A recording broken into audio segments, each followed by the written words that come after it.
तजवीज़ कयल पॉलिसी ते कमेटी जोड़े छड़ी है। आगाह कयो पिया अवां खे त सिंध काबीना के इजलास में अहम फैसला किया विया आहिनि। उस्तादनि जी भर्ती के हवाले से सिंध काबीना तालीम खाते तरफ़ां तजवीज़ कयल पॉलिसी ते कमेटी जोड़ी छड़ी है। कमेटी इन मामले ते वधीक तहकीक कंदी। सूबाई वज़ीर सरदार शाह सईद गनी ऐं ॿिया जेके अॻवान आहिनि उहे इन कमेटी में शामिल हूंदा। तालीम खाते तरफ़ां तजवीज़ कयल कमेटी पॉलिसी मूजिब भर्तियुनि के हवाले से तजवीज़ूं पेश कंदी। सूबाई वज़ीर सरदार शाह सईद गनी निसार खोड़ो ते बदल कमेटी भर्ती पॉलिसी के हतमी शक्ल दी। सिंध काबीना उस्तादनि जी भर्ती लाइ तालीम खाते तरफ़ां तजवीज़ कयल पॉलिसी ते कमेटी जोड़े छड़ी है।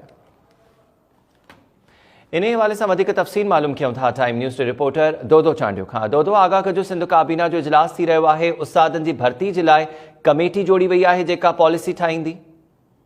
जी बिल्कुल, ही कमेटी जेका है फाइनल पॉलिसी जेका है उनके शिकल दी। निसार खोड़ो उन कमेटी में है सरदार शाह सईद गनिया।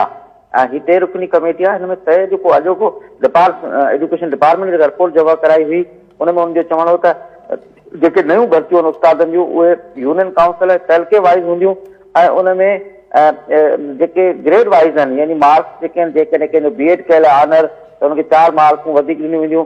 एमएड वारे खे 2 मार्क्स ॾिनियूं वेंदियूं। बीएड पास खे 1 मार्क्स ॾिनी वेंदी ऐं उनमें ॼाणायो वियो आहे त तहरीर इहे मार्कूं उनखे मिलंदियूं जेको तहरीर इंतिहार पास करे सघंदो।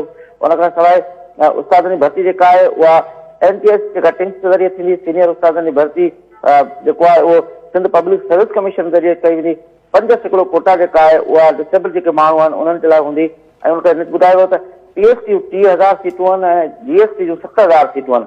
काबीना 3 रुकनी कमेटी जोड़ी है जेका इनके फाइनल कंदी ऐं कमेटी की रिपोर्ट बाद जो आहे उहो उस्तादनि जी भर्ती आहे जेको आहे उहो बाज़ाब्ता तौर सिलसिलो शुरू थींदो।